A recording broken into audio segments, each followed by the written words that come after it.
Bonjour et bienvenue dans cette petite vidéo pour vous expliquer un peu comment fonctionne Mesurim. Donc déjà, pour Mesurim, vous tapez Mesurim 2 et là, vous allez accéder directement à ce logiciel qui vous permet de traiter un tas d'images.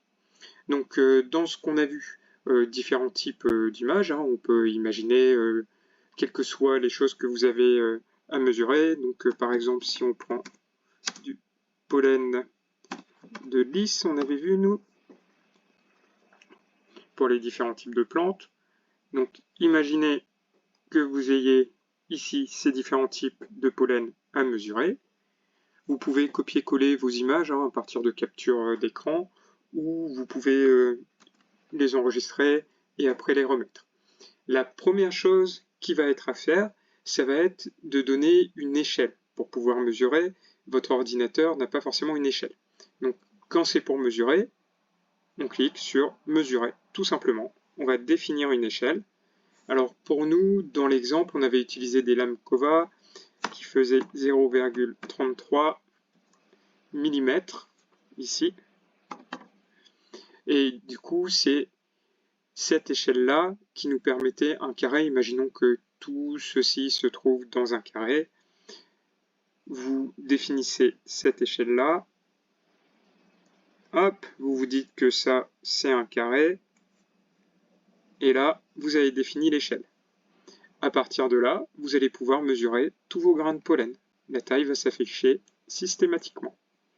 Une fois que c'est fait, pareil, plusieurs solutions. Soit vous capturez votre image, soit vous l'enregistrez, votre image. Donc vous pouvez, après, vous pouvez aussi dessus directement dessiner, si vous avez besoin d'annoter ou quoi que ce soit, d'entourer une zone, où vous voulez vous dire ah tiens, là par exemple j'ai vu qu'il y avait des ornementations tout autour, ou telle zone m'intéresse, etc. D'accord? Donc vous avez la possibilité aussi d'annoter sous forme de texte. Vous pouvez mettre ce que vous voulez. Les ornementations par exemple. Hop, directement sur votre image, ça peut vous faire gagner du temps des fois. Et bien sûr, hop, flécher, légender les différents types que vous pouvez voir de votre image.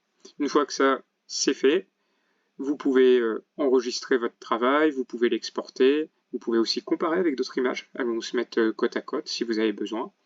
On verra après. L'analyse, tout ça. Bon. L'autre outil dont on sert aussi, c'est le comptage. Si vous voulez savoir combien vous avez de grains de pollen, par exemple, sur votre lame, ça peut être demandé. Bon, on verra ça surtout des fois avec en génétique, mais c'est quelque chose dont vous allez pouvoir vous servir.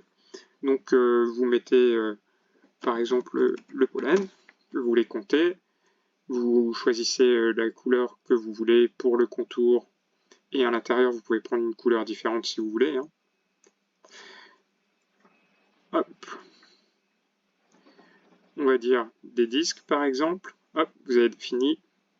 Et du coup, vous comptez comme ça place des points sur le nombre de pollen que vous avez. Ça va beaucoup plus vite à comptabiliser le nombre de points, etc. Et vous avez quelque chose d'automatique. Voilà un petit peu votre image, évidemment, après. Vous pouvez l'exporter, vous pouvez l'enregistrer, etc. Vous cliquez juste sur enregistrer.